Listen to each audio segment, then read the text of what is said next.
Noche de Transplantes es un espacio creado para ustedes, para la Asociación Colombiana de Transplantes, un espacio donde ustedes pueden discutir, conversar y pasar un momento agradable.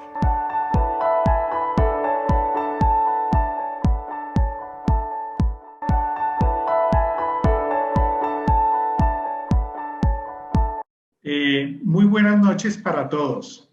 Hace unos meses recibí una llamada de Carlos Benavides esbozándome la idea de la noche de trasplantes de Acto. A mí me fascinó y desde entonces nos pusimos a trabajar en desarrollar un producto que fuese suficientemente interesante para tener la audiencia que hoy afortunadamente tenemos. Para esta primera noche escogimos realizar un conversatorio con Luis Armando Caicedo, quien ha recibido toda clase de homenajes y reconocimientos. Acto mismo, hace algunos años, lo reconoció con el premio Toda una vida en trasplantes.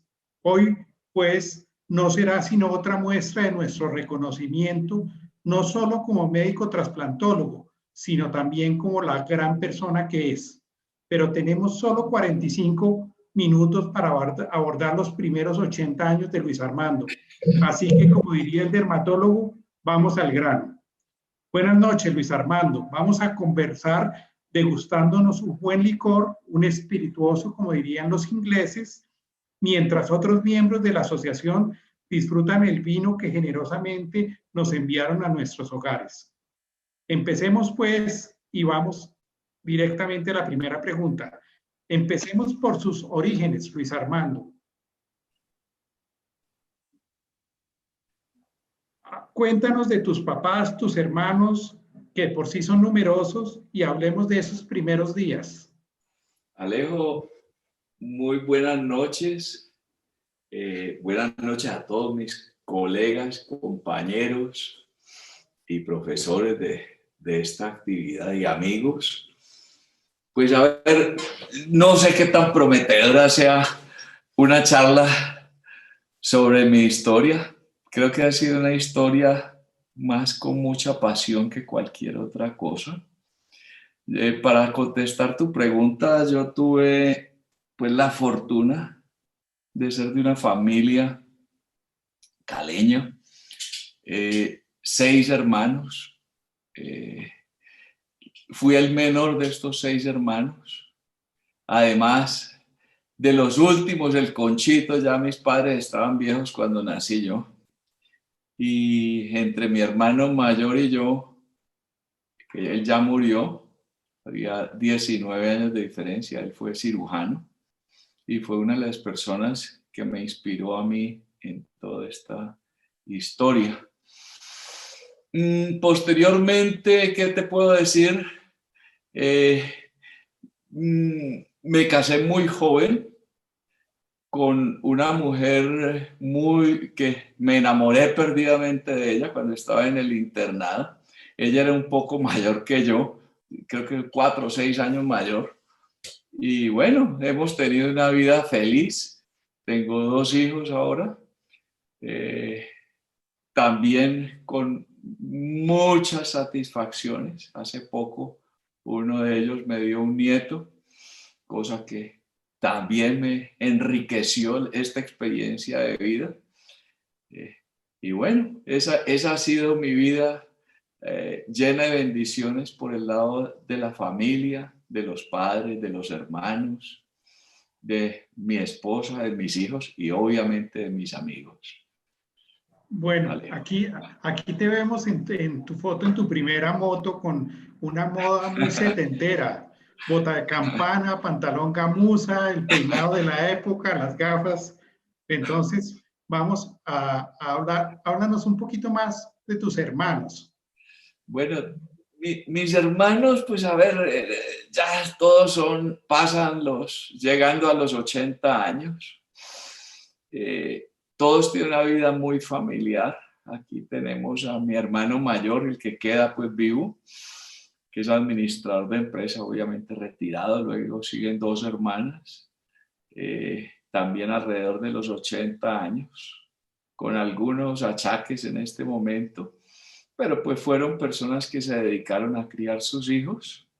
Luego sigue una hermana que es la de la otra cochada, ya digamos así.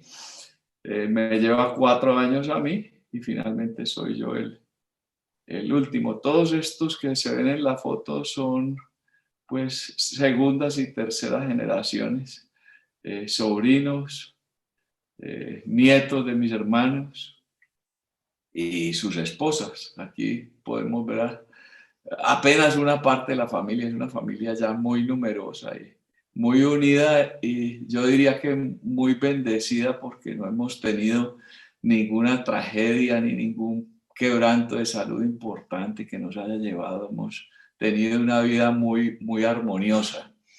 Así que, Alejito, pues eso es lo que tengo para contarte de mi familia y de las bendiciones que mi Dios me ha dado. Bueno, Ay, ay, ahora ay, fotos. vamos a la siguiente pregunta. Quiero que me hables más o menos de tu decisión de estudiar medicina, esos primeros semestres, esas primeras experiencias, más o menos el intervalo entre estas dos fotos, que es la foto de tu grado de bachiller con tus papás y la foto ya de grado de médico con Lilo y tu mamá. Estamos hablando de los años 70, cuando yo terminé el colegio, que pues tuve la fortuna, mis padres fueron tan visionarios de ingresarme a un colegio bilingüe. En ese tiempo no era tan caché ser colegio bilingüe, pero sí ellos lo vieron como muy importante que aprendiera inglés, y aprendí inglés muy temprano en la vida. Y posteriormente pasé al Colegio San Luis, que también, de los hermanos maristas, que también me dio una cantidad de elementos y de herramientas para la vida. En ese tiempo no había lo que hay hoy en día, que es estas cosas vocacionales y de a ver usted qué quiere estudiar. Y yo creo que la decisión mía de estudiar medicina fue basada en dos personas que influyeron mucho en mí. Uno fue mi hermano mayor, que pues compartí con él toda la vida, inclusive en esos tiempos dormíamos, digamos, compartíamos habitación. Y mi otro es el esposo de mi hermana, que también era un cardiólogo muy, muy prestigioso en la ciudad. Y más que la actividad médica misma, fueron sus cualidades humanas, su don de gente, su capacidad de servicio, que me enamoraron, y de verdad que esa fue mi fuente de inspiración. Comencé y me presenté a 2 facultades de medicina, la del Cauca, que era con el IFEX, y la de la Universidad del Valle. En ese tiempo se abrió la convocatoria para la Universidad del Valle, pero no se abría ese semestre, así que mientras tanto fui a la Universidad del Cauca, Popayán, a estudiar un semestre mientras se abría, para no perder ese tiempo. Y lo iba a perder porque al final me iba a tocar repetirlo, pero quería como darme el champú y saber de qué se trataba todo este cuento, que realmente no conocía más que la parte humana. Fue muy interesante.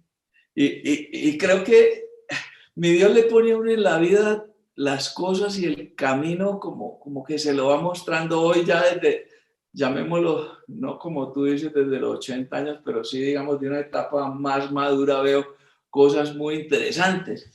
Recuerdo, por ejemplo, que una vez que uno pasa todas las clínicas donde me enamoré, yo pensé que, de las básicas, que yo me iba a dedicar a las básicas.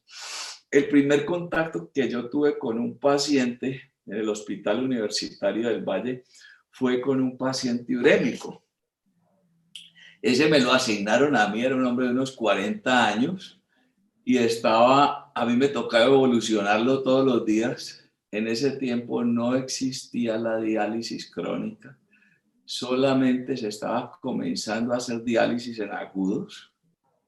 Y me tocó ver a este hombre con uremia y seguirle y evolucionarlo paso a paso toda su enfermedad. Y entonces llegaba el profesor todos los días y decía, mire, este es el soplo urémico, ya está entrando en encefalopatía. y a mí me impresionó mucho esa historia y cómo en los servicios de urgencias la diferencia y el gran esfuerzo era para ver si el paciente era el que estaba en falla renal era un agudo o era un crónico. Y en caso de crónico, el paciente se debía ir para su casa porque no había nada que hacer.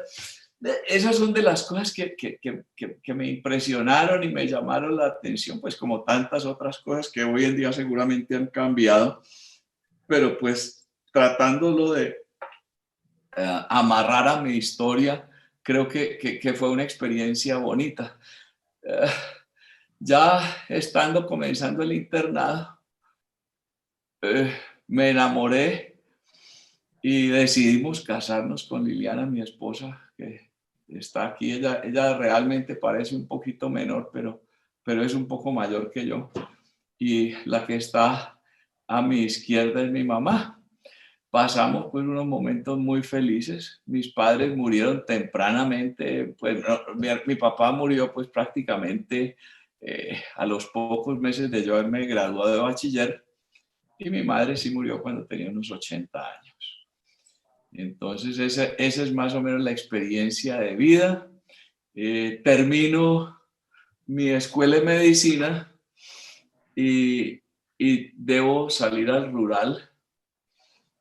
Tuve la fortuna de hacerlo aquí en el Valle del Cauca, y lo hice en Zarzal, pero concretamente ligado a un ingenio azucarero que es el ingenio de Río Paida. Yo no podría decir que es aburridor, ¿no? Porque bueno, era una consultica, pero ¿cómo aprendí yo de cosas allí? Primero porque me vincularon a la gerencia de relaciones industriales, y entonces comencé a involucrarme en lo que eran los proyectos, en qué era trabajar en equipo, ¿sí? En cómo era proyectar la vida. Entonces me dieron 1000 herramientas y además 1000 cursos para la vida, que yo creo que me sirvieron enormemente. Puede que no atendiera partos o cosas como las que quiere hacer en el rural, pero aprendí de medicina laboral, y sobre todo aprendí a organizar mi vida y a saber qué era lo que quería. Eso para mí fue muy interesante. Bueno, ya terminando rural, hablemos un poco de tu decisión de hacer cirugía general. ¿Estuvo en tu mente alguna otra especialidad? Sí, mientras yo estaba haciendo el rural, yo tenía mis dos fuentes de inspiración. Era mi hermano, que era un cirujano, y otro que era cardiólogo internista. De hecho, por ejemplo, mi inclinación inicialmente en los primeros tiempos del rural era a estudiar medicina interna, hacer medicina interna. Y había un electrocardiograma viejo que me puse a trabajarlo, y me busqué unos ingenieros eléctricos, y con ellos los arreglamos. Y me puse a estudiar mucha electrocardiografía durante el rural, con un equipito pues como de los años 50, fue muy, muy divertido. Y pues realmente esa historia, digamos, de que por qué me pasé de hacer medicina interna al mundo de la cirugía, también fue que yo veía que tenía, digamos, como ese afán y ese gusto por el acto mismo operatorio, y ver uno como el poder curativo de la cirugía era tan interesante, ¿sí? Me encontré con Ricardo Ferrada, pues un cirujano conocido por todos, que ha sido un hombre que trabajó mucho en la parte de urgencias. Nos volvimos grandes amigos, conocí más la actividad del mundo de la cirugía, y eso me llevó a trabajar, pues a hacer la residencia de cirugía. No son 80 años, Alejito, te voy a contar qué es lo que pasa, que he sido muy afortunado. Yo terminé el viernes el año rural, y yo durante el año rural o de servicio social obligatorio presenté mis exámenes a residencia, también era un montón de gente, quedé para la residencia, o sea que yo tuve el fin de semana y el lunes comencé mi programa de cirugía general, que entre otras no era un programa de cirugía general de 4 años, sino de 3 años. En esa época eran 3 años de cirugía general, o sea que todavía seguía siendo medio tegua. Bueno, veamos entonces ahora, después de cirugía general, ¿cómo es tu llegada a trasplante de órganos?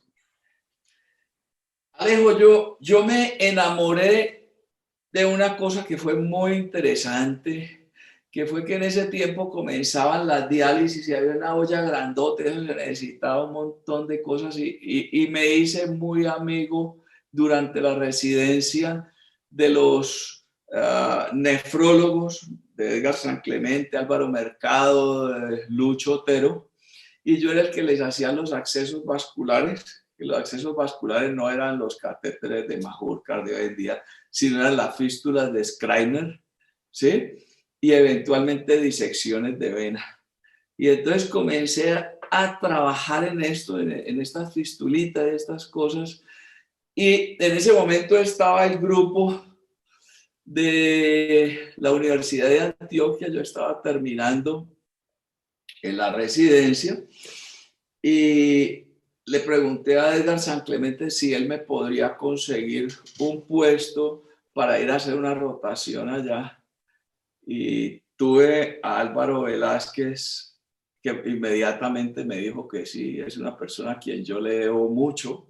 Me acuerdo que su primera frase fue que yo llegué con mis maletas a la unidad renal. Obviamente en ese tiempo la economía estaba medio enredada y él ahí mismo me puso a la trabajadora social para que me consiguiera una habitación cerca del San Vicente de Paul y me dijo, primero vivir y luego filosofar, vaya, busque dónde quedarse a dormir y luego, trabajamos. Y fue muy enriquecedora porque pues, prácticamente él estaba solo, él tenía gente que le ayudaba del grupo de cirugía general, pero me cogió a mí como su ahijado, su persona a quien él le entregó todo, me enseñó todo lo que él hacía. Inclusive él tenía un programa de cirugía ambulatoria en Jardín y me invitaba a operar con él los fines de semana.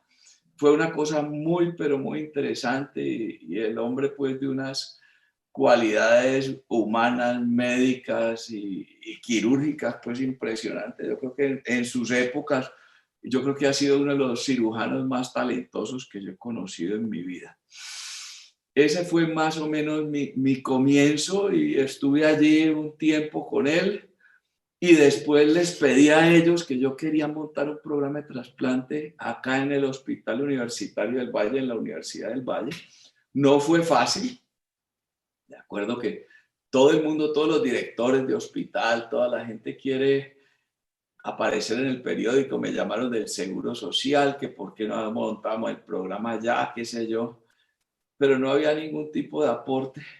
Hasta que me encontré con otra persona que marcó mi vida, que fue Edgar Escobar, que fue pues, mi profesor, un cirujano vascular de Detroit, unos 10 o 12 años mayor que yo, un hombre de unas cualidades humanas impresionantes, con muy buena formación, y me enseñó muchísimas cosas de una forma tan desinteresada que me dijo, vea, yo quiero que usted primero sea cirujano vascular.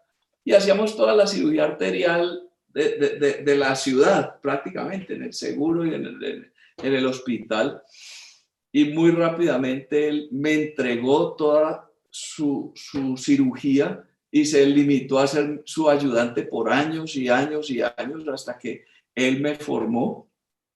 Y paralelo a eso, pues yo trabajaba de noche en urgencias, era instructor de urgencias y por otro lado trabajaba en trasplantes. ¿Y cómo lo hicimos? Le pedimos a Álvaro Velázquez que viniera y nos ayudara a arrancar el programa. Él no solamente tuvo la generosidad de venir en un par de veces para que hiciéramos unos donantes vivos, sino que trajimos o aceptó venir también una enfermera y el doctor Henao, el negro Henao. Pues se quedaron en un apartamento chiquitico donde yo vivía y ahí hicimos los primeros 2 o 3 casos. Recuerden que en esa época la Universidad de Antioquia había hecho 150 casos de trasplante renal y fundamentalmente se hacía trasplante con donante vivo. Había unos pocos con donante cadavérico. Nosotros comenzamos y se unió mucha gente, tuve de los que aprendí muchísimo, con las dificultades normales que uno tiene, porque hoy en día es muy fácil hacer trasplante porque ya los esquemas organizacionales están muy definidos, todo el mundo sabe que hay un jefe, cómo funcionan las cosas. En ese tiempo era medio caótico porque al principio era toda ilusión y luego eran dificultades por el liderazgo y por todas estas cosas que llevan a caos. No había una infraestructura para cuidar donantes y éramos nosotros mismos los que teníamos que ir de donante en donante a buscar en todos los hospitales, o sea que hacíamos el trabajo de coordinadores y hacíamos el trasplante renal. ¿Por qué el hígado, Alejo? Porque resulta que con Edgar Escobar, que también ya murió, trabajamos muchísimo en hipertensión portal. En ese tiempo no había escleroterapia para el paciente que sangraba con varices. Entonces se imaginarán ustedes la cantidad de pacientes que llegaban con sangrados variciales al hospital y al seguro, y nuestra única herramienta era ponerles un balón, taponar esas varices por 24, 48 horas, estabilizarlos con taponamiento mecánico y luego operarlos, hacerles cirugías derivativas. Entonces prácticamente hacíamos 1 o 2 cirugías derivativas y era la gran frustración de mi vida porque hacíamos unas cirugías grandes, hermosas, una cirugía Warren, una cirugía muy linda, muy compleja, o un portosistémico cualquiera, pues, y terminaban estos pacientes muriendo en encefalopatía y deteriorándose. Edgar Escobar conocía la historia de Thomas Starzl y tenía el librito del año 63 de trasplante hepático, pero recuerden que el trasplante hepático comienza realmente a mediados de los 80 como una realidad terapéutica. Y él me decía: Luis Armando, lo único que hay para estos pacientes es el trasplante hepático. Yo lo veía tan lejano, yo no creía en eso, pues yo decía, no, es una historia, una fantasía, y él era el que me entusiasmaba hasta que un día vino Paul Buckmaster a Medellín, y él, que era un hombre entrador, y yo estaba aquí en Cali, me llamó como a las 4 de la mañana, ya con tragos, a decirme: Luis, te vas para Inglaterra, vas a ir a trabajar con uno de los mejores hombres que hay en este momento en trasplante hepático. Este hombre está loco, ¿cómo me voy a ir? Y finalmente se dieron las cosas, él me ayudó, la universidad me ayudó, el seguro me ayudó, y pude a través del Consejo Británico obtener una beca muy generosa, porque pues me permitió, mi entrenamiento allí fue relativamente corto, fue de 1 año, pero estuve pegado a este hombre cuando pues habían 2 cirujanos de staff y yo era el residente de ellos, y entonces trabajaba muchísimo y pude tener esa experiencia tan linda de gozármelo. Y pues yo veía que la infraestructura de nosotros en el hospital era muy pobre. Yo le decía, en ese tiempo no había internet ni nada de estas cosas, le escribía carta y le decía: doctor Escobar, ¿cómo vamos a hacer nosotros, por Dios? Si un paciente de estos hay que meterlo a la unidad de cuidado intensivo, hay que ponerle computadores de gasto cardíaco, y hay que medirle oximetría de pulso, y hay que tener una reserva como de 30 unidades de componentes sanguíneos. Y él se reía y me decía: ya te compré un frontoluz o un fotóforo, como llaman ustedes, ¿no? Eso era lo que me contestaba en sus cartas. Fue una cosa dura. Perdona, ¿sí? Te interrumpo, Luis Armando. Antes de volver a Birmingham, yo quiero aquí hacer un reconocimiento porque el primer curso de Ah, donación y trasplantes que se hizo, aquí están el doctor José Luis Escalante, el famoso autor de la frase sin donante no hay trasplante, dice José Luis Escalante, está Anabel, está Pepe Buitrón, está Maite Naya y estás tú, porque ustedes organizaron el primer curso TPM en Calima en el 96 y toda la comunidad de trasplantes de Colombia de esa época pudimos participar en ese curso. sí, Alejo. Antes de volver a tu tema de Birmingham, háblanos un poquito de este curso y un poquito de tu equipo de trasplantes aquí en el Valle Lili. Bueno, muchas gracias, muchas gracias. Bueno, siquiera me enfocas porque ya uno a estas alturas tiene fuga de ideas y no sé si las coordine mucho, pero bueno. Resulta que yo, pues comenzamos a trabajar por años en el Hospital Universitario del Valle, estamos hablando de los años 85 al 93, y básicamente trabajábamos Edgar Escobar y yo con los nefrólogos que eran los que ya les mencionaba, San Clemente, Mercado, Lucho Otero. Después llegaron como fellows los que hoy en día están por acá, Posada. Llegó Liliana de Navarra. Y Edgar Escobar, en el año 92, decidió que él se debería devolver a Estados Unidos y pues me quedé absolutamente sin equipo. Pues estaba Tello, pero Tello estaba en otras actividades. Y se me apareció una niñita que estaba haciendo residencia, que había comenzado residencia en Manizales. Y apareció y me dijo que quería hablar conmigo, que fuimos a la cafetería y me decía que a ella le gustaba mucho el trasplante, pero que ella quería tener tiempo en su vida para poder disfrutar otras cosas, además de la medicina, sino pues toda su parte familiar, lúdica, lectura, etcétera, etcétera. Entonces yo me reí y le dije, sí, no, pues estás bien enfocada. Pues la muchacha se metió a trabajar conmigo, la doctora Anabel Banín, que fue mi alumna en un tiempo, hoy en día fue una colega que respeto mucho y admiro mucho. Y cuando estábamos en esta parte, digamos, en el año 93, 94, la gente de Rompulan, de la timoglobulina, no, linfoglobulina se llamaba en ese tiempo, me ofreció una beca para lo que era el proyecto Siembra, que duraba como 6 meses para... Entonces yo invité, les pedí el favor de que fuera Anabel, ya había ido Rubén Camargo, y allí fue que conseguimos esa beca para que fuera Anabel, y ella fue la que hizo el contacto con Mañalik y con toda esta gente. Y ya teniendo esto, por eso fue que nos animamos a hacer esto, que lo hicimos en el lago Calima, Alejo, donde pues fueron todos.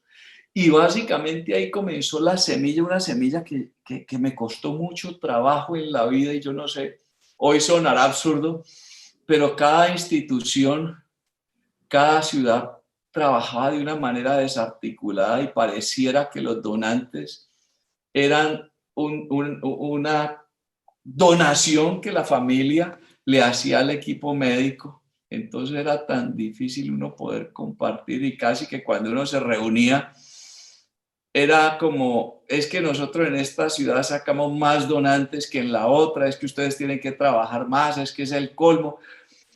Entonces, esa fue la primera semilla, Alejo, esta reunión creí que era un poco antes del 96, donde comenzamos a decir, no se puede perder ningún órgano en Colombia. Esto no existía nada de ministerio, pues nada como es hoy en día, afortunadamente, el Instituto Nacional de Salud. Esto era de buenas intenciones. Y entonces nos reuníamos, y me acuerdo que posteriormente nos reunimos en el eje cafetero. ¿Te acordás, Alejo, que ese día te subiste en un jeep con un trapo y gritabas como enloquecido los que van para Quimbaya, era el ayudante del chofer. ¿Sí te acordás de eso o no? Yo siempre fui... Ese día pudimos sacar dos conclusiones que fueron muy lindas. Primero, que el donante era un bien público en Colombia, que cualquier persona que fuera donante fallecido, teníamos que era nuestra responsabilidad ética utilizarlo lo mejor posible. Y dos, que no se debía perder ningún órgano en Colombia. Y yo creo que poquito a poco, después ya entra el Estado a regular y aparece el instituto y todo. Pero esto fue las primeras reuniones de grupo que hicimos que fueron muy interesantes.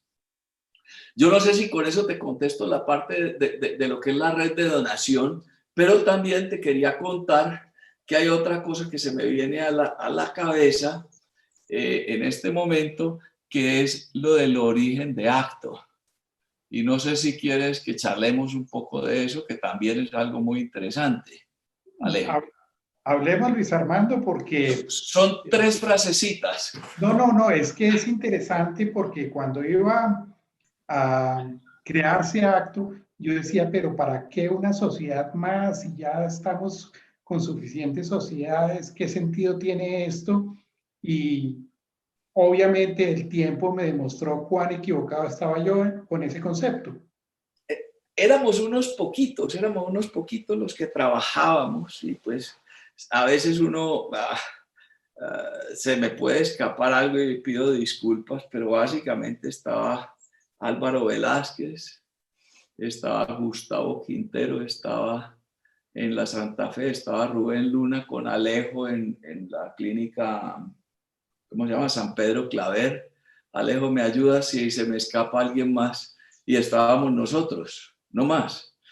Entonces, comenzamos a trabajar y una de las propuestas es que nosotros no deberíamos entregarle la actividad de trasplantes al grupo, a la sociedad de nefrología, que eso no tenía sentido porque no iba a representar muy bien lo que el futuro iba a ser.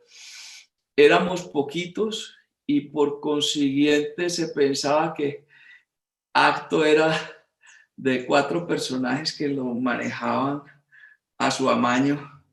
Y a mí eso me producía mucho dolor porque pensaba que esto es un ente que tiene que ser el interlocutor con la sociedad y el Estado, que si muy posiblemente hay momentos donde no estuviese activo, como la ANIR, se necesita para los momentos donde haya alguna coyuntura poder salir y poder hablar y poder tener una representación directa. Y no fue fácil y me acuerdo como anécdota una vez que estábamos tratando de conformar esta asociación y nos apareció un médico alternativo que hacía trasplante de embriones de pato. Yo moderaba la reunión y no sabía cómo quitármelo de encima. No sé si te acuerdas de eso, Alejo. Sí, no, pero es que antes de la creación de Acto hubo 2 intentos previos, uno que fue lo que se llamó en ese momento RENOS, que era la Red Nacional de Órganos, que no era sino una traducción de los estatutos de UNOS que en ese momento el director ejecutivo Jim Pierce nos prestó y nos asesoró. Nosotros hicimos una traducción literal de RENOS tratando de hacer un UNOS en Colombia. Y también simultáneamente se trató de hacer una organización en Bogotá que se llamaba Sociedad de Trasplantes de Área de Bogotá, con la sigla STAP, que paradójicamente pues en inglés es puñalada, porque era tratar de unir personas que intrínsecamente estaban compitiendo entre ellas. Entonces, tanto Renos como STAP fueron unos intentos fallidos hasta que años después sí logramos consolidar en la primera reunión de Cartagena lo de Acto. Alejito, yo me voy a hacer una pregunta, me voy a tomar esa libertad que en 2 minutos, que me preguntan cuál ha sido la dificultad más grande que yo he tenido en mi vida. ¿Sí? Pero no te me adelantes, no te me Bueno. adelantes, no te me adelantes que Listo. con esa pregunta está más adelante. Entonces, Bueno, perfecto. bueno, entonces, mira, aquí esta foto que cuando me la enviaron yo dije que parecían los tres Reyes Magos. Estás cuando fuiste a Edimburgo, previo a tu viaje tu experiencia por Birmingham. Háblanos un poquito de Edimburgo y de Birmingham mientras yo paso algunas fotos. Resulta que 3 meses antes de comenzar mi entrenamiento con Paul McMaster, el British Council me envió a Edimburgo a hacer un curso de inglés médico y estuve 3 meses allá, que fue una experiencia inolvidable. Vivir en Edimburgo, una cosa lindísima.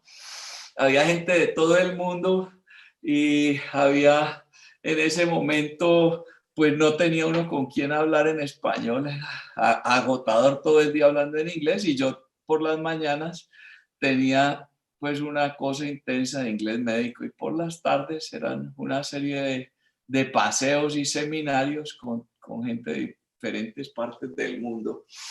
Y fue muy, muy enriquecedor.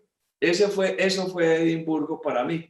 Después ya llegué a Birmingham. Allí ya estoy con Liliana y con mis 2 hijos. Ya uno de ellos tiene 40 años y la otra tiene 32 años. Una es médica y el otro es odontólogo. Tuvimos una experiencia muy linda, un trabajo muy, pero muy duro, pero siempre estuve con esa zozobra, digamos, de que si yo sería capaz de hacer esto y reproducirlo cuando volviera. Ya se habían intentado, digamos, en Colombia, Álvaro Velázquez, de una forma muy, llamémoslo, admirable y atrevida, entre comillas. En los años 70 había hecho sus primeros hígados, pues con todas las dificultades y fracasos, que todos estos programas tienen fracasos. Gustavo Quintero, que también había estado en Birmingham, estaba arrancando su programa con todas las dificultades. Y yo no sabía si nosotros íbamos a ser capaces, sobre todo que mi único escenario se llamaba el Hospital Universitario, con una unidad de cuidado intensivo muy rudimentaria, con un banco de sangre muy rudimentario. Entonces yo no veía que tenía condiciones. Esa era mi angustia, y lo que todo el tiempo que estuve allá, estuve preocupado viendo cómo iba a montar esta historia. Por casualidad, un día de estos caminando, nos encontramos con una española que resultó ser una hermana de un alto funcionario del gobierno de esa época, y en España no había trasplantes todavía muy desarrollados, y me hizo una propuesta que me fuera para España a trabajar. Pero te cuento que no, mi mundo no está en el primer mundo. Si volviera a nacer, volvería a vivir aquí. Lo he disfrutado mucho, lo he gozado mucho, y le doy gracias a Dios de no haber pensado nunca en aspirar a irme a otro país distinto de estudiar. Eso es básicamente, bueno, ahí estamos. Bueno, Entonces, Alejandro. tenía aquí anotado que me hablaras algo de tus profesores y mentores, pero como ya durante la charla nos los has ido desarrollando, entonces vamos a pasar a algo más lúdico. Hablemos de tus hobbies. Como motociclista, como buzo, como ciclista, ahora con el rafting, en general, todos los hobbies que te conocemos. Yo recuerdo con un cierto complejo de culpa que alguna vez en tu casa en Calima, cuando uno se despertaba, tú ya le habías dado 2 vueltas al lago en bicicleta. Entonces yo me levantaba ya con complejo de culpa de no haber hecho nada. No, realmente para mí, una de las cosas que yo tengo que decir es que yo fui un bendecido, porque para mí el trabajo y cómo me metí en este cuento, que como les decía, la vida me fue llevando. Uno casi que nunca escoge las cosas, sino que lo va llevando. Para mí, este trabajo fue un hobby y yo casi que si volvieran a hacer, hubo momentos en mi vida que si para poder hacer alguna cirugía de estas o algo tuviera que pagar, hubiera pagado por hacerlas. Así, cuando quise y como trabajaba por metas, cuando decidí que ya era el tiempo para hacer páncreas, hicimos una inversión total en, en Minneapolis y después otra en Pittsburgh para hacer multivisceral intestino. Y no son entrenamientos largos, pero son entrenamientos de estar un par de meses prácticamente metido en el hospital sin salir. Y eso me ha permitido ir construyendo cada una de las cositas, acompañado del trabajo y de la lectura en grupo. El conocimiento hoy en día se hace en grupo con muchos colegas y con el trabajo en equipo. Ahí me estás mostrando fotos, sí. Otra cosa que me gustó, toda la vida fui motociclista desde niño porque en el tiempo que estuve en el San Luis me compraron una moto para que me desplazara, para que fuera al colegio. Y desde ahí nunca dejé de tener moto. Y cuando mis hijos ya comenzaron a ser adolescentes, dije no más, no quiero ir a ser el promotor de un accidente de un hijo en esto. Desafortunadamente trabajaron y se aficionaron a la misma cosa. Entonces otra vez volví y otra vez estoy metido en este cuento. El deporte siempre ha sido mi acompañante. No soy un deportista competitivo ni nada, pero adoro hacer ejercicio, adoro caminar, adoro hacer senderismo. En esto me ha acompañado mi mujer, mis hijos. La bicicleta es un acompañante que ahora ya me queda más duro para hacerlo. Entonces ya tengo una bicicleta eléctrica que me asiste cuando ya la disnea no me da para hacerlo, pero todavía lo hago y prácticamente 3 o 4 veces a la semana. Y pues las motos han sido mi pasión de la vida. Quisiera, antes de morirme, poder hacer un viaje por Sudamérica en moto. Tengo amigos de la infancia. Uno de ellos vive en Brasil y posiblemente vamos a preparar un viaje. Ojalá que sea más pronto que tarde para hacer esta aventura que toda la vida soñé. El buceo, toda la vida lo hemos hecho y nos ha permitido unir muchísimo a la familia. Todos buceamos y cada vez que salimos de vacaciones esto es lo que nos gozamos. Creo que de las grandes fortunas que tiene uno, digamos, es esa empresa tan grande como es la empresa familiar. Usted tiene en la vida, la empresa más importante que usted tiene es la familia, y yo creo que puedo darle gracias a Dios de que he sido bendecido con ella. Esta es parte de la familia, que es el perro que tengo ahora, mi acompañante de caminatas y de tristezas a veces.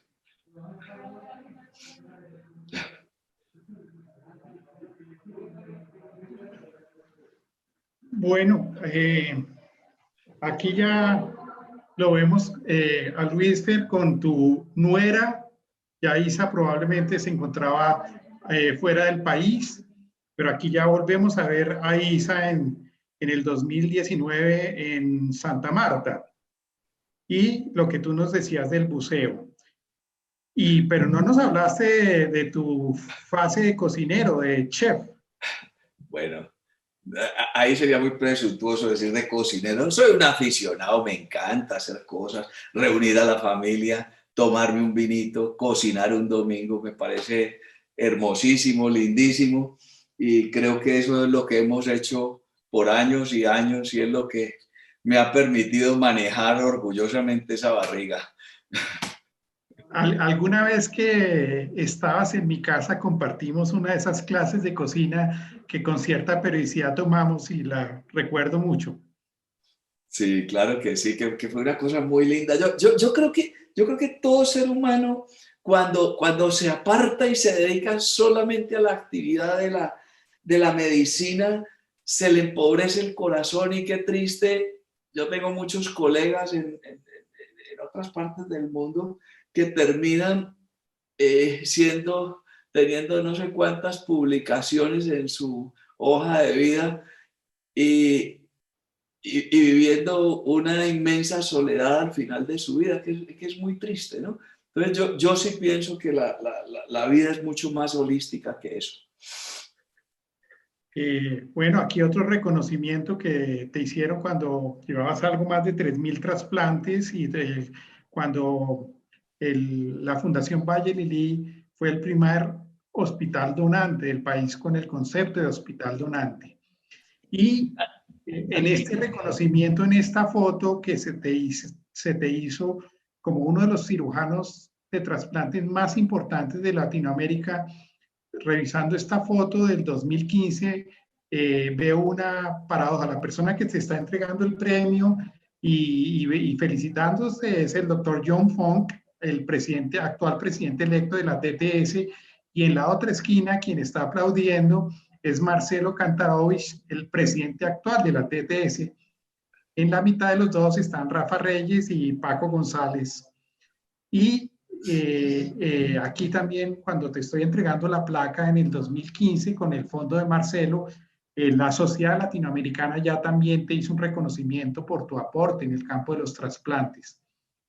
Estas fotos del matrimonio, yo le prometí a Lilo que no te las iba a mostrar, pero la estoy traicionando acá, porque yo dije, ese muchacho nos empieza a hablar de cómo se ha arrepentido de haberse casado con Lilo. Aquí, yo no sé cuántos años de casados tenían acá en el septiembre del 2011, en algún aniversario de ustedes en la represa de Swan, en Egipto. 2001, ese es 2001, no es 2011, fue una equivocación. Bueno, perdón, ahí sí fue error mío de digitación. O sea, ¿cuántos años de casado tenían acá ya? Pues imagínate que ya tenemos más de 40 años, o sea que ya llevamos 20 y tantos años de casados cuando fuimos por allá.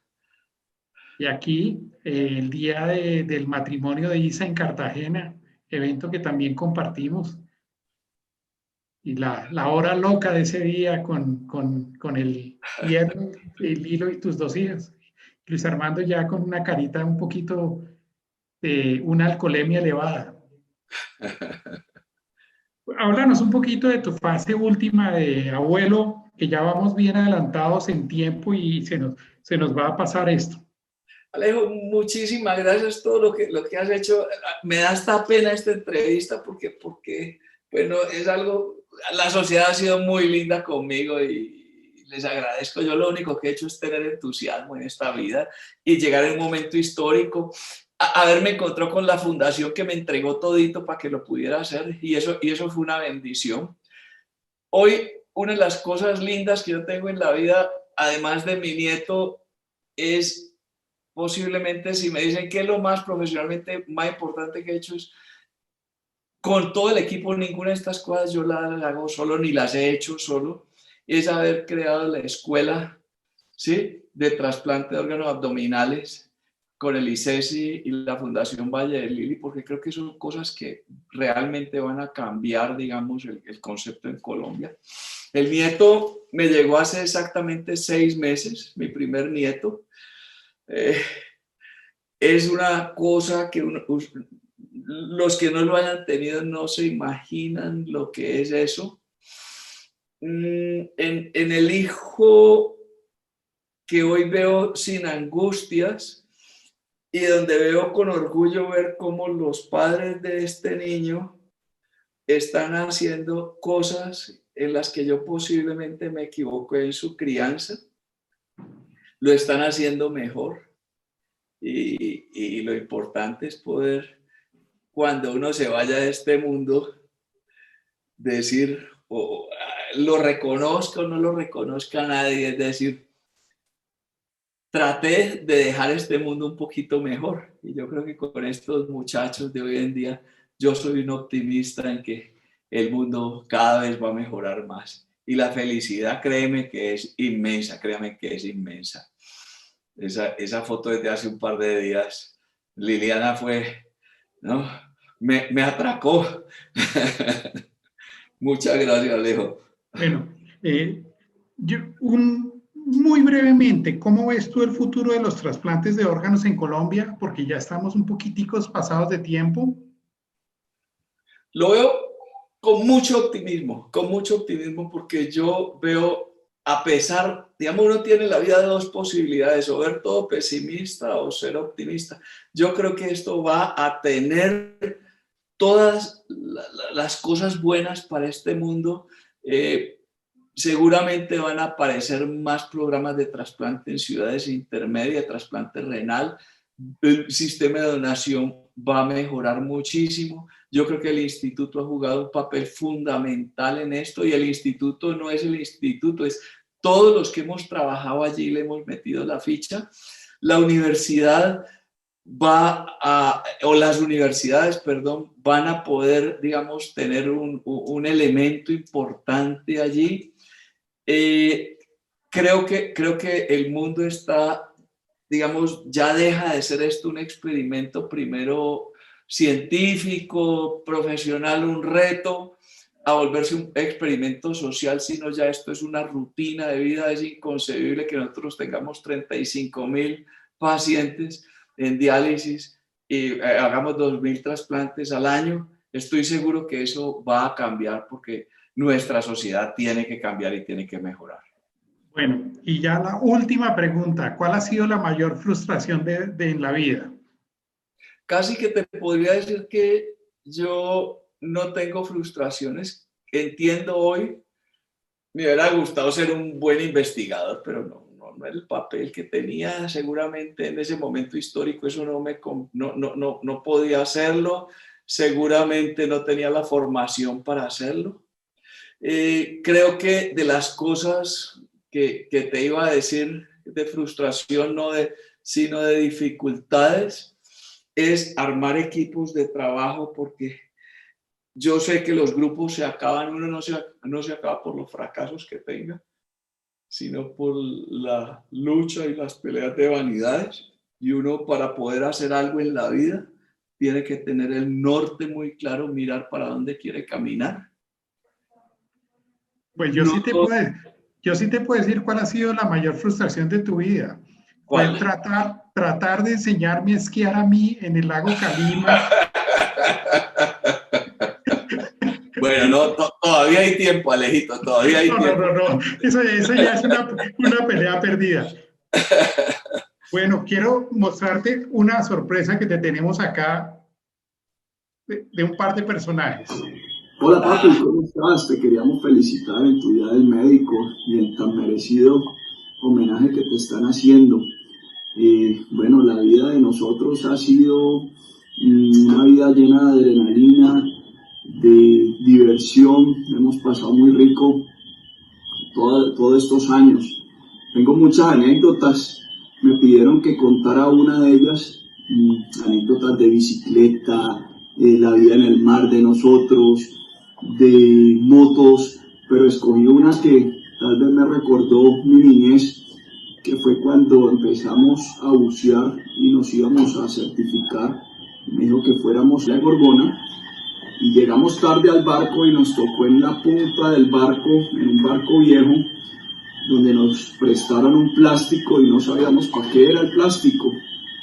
Empezamos a navegar toda la noche y resulta que el plástico era para taparnos del agua que caía, que entraba en la punta. Había una tormenta y casi que la punta se llenaba de agua. Mi papá no sabía si taparse con ese plástico o soltar el balde donde estaba devolviendo todas sus atenciones. Finalmente llegamos después de 8 o 9 horas de navegar y yo tenía 10 años y no fui capaz de meterme al mar. Pánico total cuando me decían que íbamos a bucear en la Tiburonera. Y bueno, hicimos un pacto de caballeros que hasta ahora creo que mi mamá se va a enterar, que era que habíamos buceado delicioso toda la temporada y que habíamos pasado delicioso, magnífico, pero mentira, que yo me metí solo a un remanso y siempre me guardó el secreto. Creo que hasta hoy lo estoy destapando. Nuevamente me alegro de este homenaje que te están haciendo. Te felicitamos, tu nieto, Karen, Luifer y mi mamá, mi hermana. Nos sentimos muy orgullosos de ti. Un abrazo, papi. Que estés bien. Y otra sorpresa, Luis Armando. Bueno, recuerdo cuando estaba en la universidad estudiando medicina, en los primeros semestres, cuando uno ve básicas, que llegué un día traumatizada diciéndole, papá, yo cómo me voy a aprender todos esos ciclos de bioquímica y todas esas enzimas, no, mejor dicho, esto es imposible. Y él, con esa paciencia que lo caracteriza siempre, me dice, Isa, un paso a la vez, si todos han podido, ¿tú por qué no vas a poder? Yo no sabía si sentirme mejor o peor, pero bueno, el caso es que después él se sentó conmigo y se leyó el libro de principio a fin, mientras me iba enseñando cómo hacer un resumen, cómo hacer un mapa conceptual. Él me enseñó que todo con dedicación, paciencia y perseverancia se puede lograr. Al final pues me fue bastante bien y me dejó esa gran enseñanza que hay que luchar por lo que uno quiere y ser muy perseverante. Papi, te admiro muchísimo, eres una persona muy importante para mí. Gracias por todo tu amor, por tu apoyo. Me siento infinitamente orgullosa de ti. Eres mi rol a seguir y siempre serás mi superhéroe favorito. Te amo. Bueno, recuerdo. Bueno, yo ya para terminar solo quiero darte la gratitud a ti y a Lilo por habernos permitido tener esta amistad que ya va por encima de los 30 años, amistad que ha trascendido a las familias aquí en el lago Calima.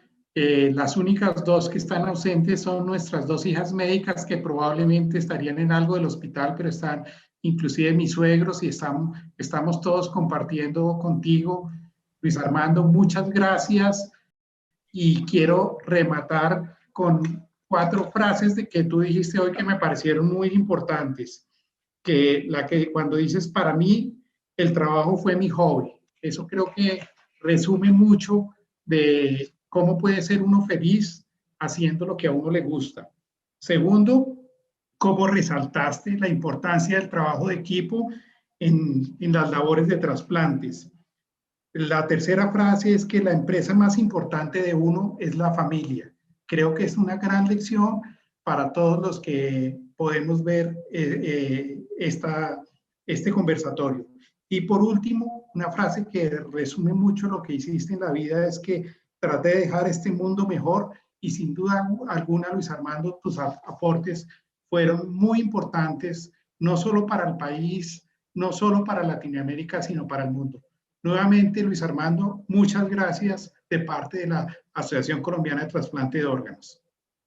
Alejo, muchas gracias a ustedes, a la asociación y a todos los colegas y a toda la gente que me permitió crecer y a las instituciones. Un abrazo para todos y bendiciones en estas Navidades.